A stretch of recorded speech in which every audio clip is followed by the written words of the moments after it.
Oi, gente, tudo bem? Eu sou a professora Mila Borges, professora de redação, e hoje eu vou desvendar para vocês o que há por trás das introduções daqueles textos que tiram nota 1000 ou quase 1000. Você quer saber? Você quer conhecer essa estrutura? Ah, então cola aqui comigo.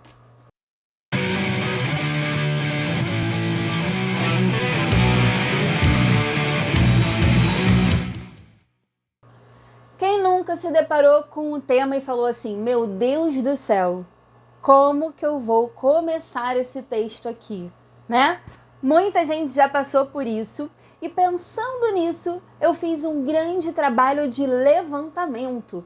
Eu peguei todos os textos que já tiraram nota 1000, já de uns anos para cá, e os textos também dos alunos que tiraram 900 mais, e comecei a investigar qual era o mecanismo, o que havia por trás da estrutura da introdução dessa galera para que eles conseguissem tirar aquele notão, tá? Na verdade, eu analisei todo o texto, desvendei a estrutura de todas as partes do texto, mas nesse vídeo especificamente eu vou falar da estrutura do parágrafo de introdução. Primeiro de tudo, é muito importante a gente perceber, a gente entender que a introdução é o cartão de visita do nosso texto, né? Que uma introdução bem elaborada, uma introdução bem construída, coloca o corretor predisposto a gostar do seu texto, daquilo que ele vai ler na sequência, né? Então, o corretor do Enem, quando ele pega uma introdução bem feitinha, bem bonitinha, bem organizada, ele chega a dar aquela tremelicada assim na cadeira de felicidade, porque ele fica de fato predisposto a gostar do que vem pela frente. Então é muito importante a gente se dedicar e investir tempo mesmo, né? Investir qualidade na produção do nosso primeiro parágrafo do texto, tá? Introdução é isso, é o primeiro parágrafo do texto, tem por função apresentar o tema, expor a tese e existe uma estrutura bem rígida e bem específica que ajuda a gente a cumprir absolutamente todas as etapas que uma introdução de eficiência precisa cumprir no Enem. Esse vídeo aqui eu tô falando de uma estrutura de introdução que serve para o modelo Enem e para alguns outros vestibulares, tá? Quando o tema vem em formato de pergunta, por exemplo, como é o modelo que a UERJ cobra, como é um modelo que muitas vezes a FUVEST cobra, a estrutura da introdução vai mudar um pouquinho, mas eu prometo para vocês que eu faço um vídeo mais para frente só para falar sobre isso, tá bom? Então, voltando aqui para a estrutura da introdução do modelo Enem. Ela tem algumas partes muito específicas que você precisa anotar aí no seu caderninho, tá? A primeira parte que compõe uma estrutura de eficiência no Enem é a parte da contextualização. A gente não tem que apresentar o tema? Sim. Não seria chato se a gente chegasse para o corretor e falasse assim, o tema é esse?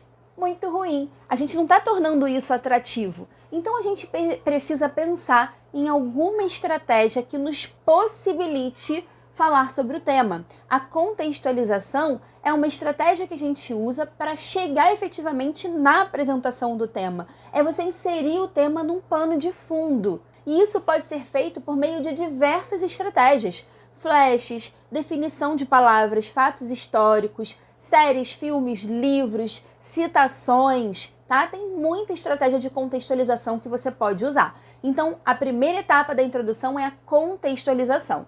Na sequência, você vai apresentar o tema evidenciando o problema.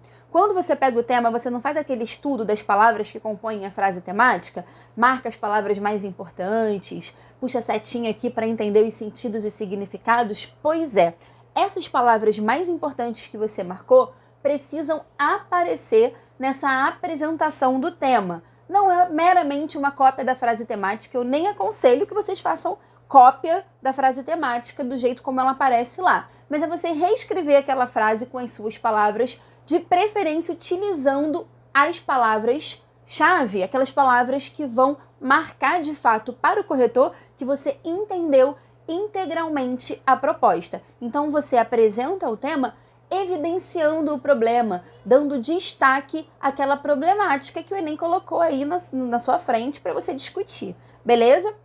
Na sequência, você coloca a tese com os dois argumentos. Você coloca o seu marcador de opinião, o seu posicionamento, o seu pensamento crítico acerca daquele tema, daquele problema que a banca te deu, e já mostra para o corretor os seus 2 argumentos. Ou seja, aquilo que você vai discutir no primeiro parágrafo de desenvolvimento e aquilo que você vai discutir no segundo parágrafo de desenvolvimento. Por que é importante essa etapa dos argumentos? Porque isso mostra para o seu corretor que você tem um projeto de texto claro e estratégico, e isso pode te ajudar já a garantir alguns pontinhos na competência 3, que é a competência que vai avaliar especificamente isso, tá bom? Então, recapitulando as etapas de uma introdução que você não pode esquecer de jeito nenhum, você tem que guardar essa estrutura no coração, guarda aí no coração, que é contextualização, apresentação do tema evidenciando o problema,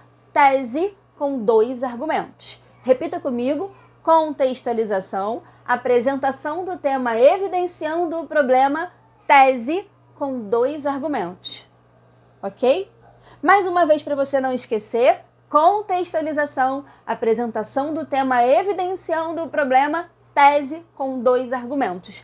Bota no post-it, bota aí no seu caderninho de estudo, no caderninho de redação, faz uma tatuagem no braço. Mentira, não faz não, tá?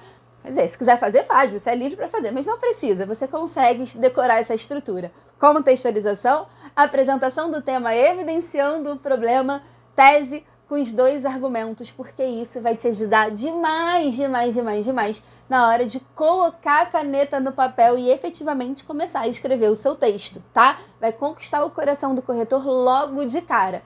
Quer exemplo? Tem exemplo? Lógico que tem exemplo. Texto na tela. Tema: Desafios para a proteção à primeira infância no Brasil. Na série La Casa de Papel, exibida na plataforma Netflix, uma das personagens, Nairobi, conta que perdeu a guarda do filho de 7 anos por tê-lo envolvido em atividades criminais de tráfico de drogas. Infelizmente, essa situação não se restringe apenas à ficção. No Brasil contemporâneo, muitas crianças, ainda na primeira infância, encontram-se em situação de vulnerabilidade por falta de proteção. Nesse contexto, nota-se que as famílias disfuncionais e a negligência estatal são desafios que precisam ser superados para que a questão seja mitigada. Então, pessoal, viram como é simples e como é fácil estruturar um texto quando a gente entende, né, qual é a sua estrutura? Primeiro, eu fiz a contextualização. Eu não cheguei e falei assim, gente, o tema é esse. Eu criei a possibilidade para falar sobre o tema utilizando uma série que eu amo, porque eu amo essa série, tá? Então, eu falei da questão da personagem, Nairobi, que perdeu a guarda do filho, etc., para mostrar uma criança em situação de vulnerabilidade. Na sequência, eu fiz efetivamente a apresentação do tema. E aí que vem o pulo do gato, galera. Quando você vai fazer essa passagem da ficção para a realidade, ou do fato histórico para o presente, ou do flash para a apresentação do tema, quando você vai unir a contextualização com a apresentação do tema, você precisa marcar isso no texto, marcar isso linguisticamente. Não adianta sair falando do tema sem fazer nenhuma conexão eficiente, tá? Aí, por exemplo, eu usei uma expressão bem interessante para fazer essa passagem, tá? Olha aí no texto na tela, por gentileza. Eu coloquei assim, ó, infelizmente, olha o marcador linguístico, ó, de posicionamento, ao meu posicionamento. Infelizmente, essa situação não se restringe apenas à ficção. No Brasil contemporâneo, muitas crianças... Então, eu uni a ideia da ficção com a realidade quando eu digo que, infelizmente, isso não se restringe à ficção. No Brasil contemporâneo, isso acontece também com muitas crianças. Então, marquei textualmente e coloquei a apresentação do tema, tá? E aí, na sequência, eu coloquei a tese com os 2 argumentos. A tese é o meu posicionamento crítico, é aquilo que eu vou defender ao longo do meu texto, aquilo que eu quero provar para o corretor. Então, olha só como ficou. Volta o texto na tela aí para mim, por favor.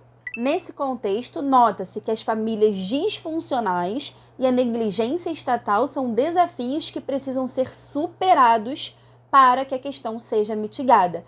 Então, lá no meu parágrafo de desenvolvimento, o que eu tenho que fazer? Primeiro, no primeiro desenvolvimento, eu tenho que provar para o corretor que as famílias disfuncionais são de fato, desafios para que a primeira infância seja protegida, né? E no meu segundo parágrafo de desenvolvimento, eu tenho que provar, por meio de argumentos para o meu corretor, que a negligência estatal é outro desafio para a proteção à primeira infância. Viu como é fácil? Ó, última vez, texto na tela de novo para você fixar a estrutura, tá vendo? Aí de verdinho, ó, contextualização, de rosinha, apresentação do tema evidenciando o problema e de amarelinho, tese com os 2 argumentos, viu? Não tem mistério, redação é treino, a nota 1000 é possível, domina essa estrutura, guarda no coração, porque aí você vai conseguir conquistar aquela nota que vai te garantir a vaga para tão sonhada faculdade que você quer entrar, no curso que você quer entrar, tá bom? Então é isso, um beijo, até o próximo vídeo.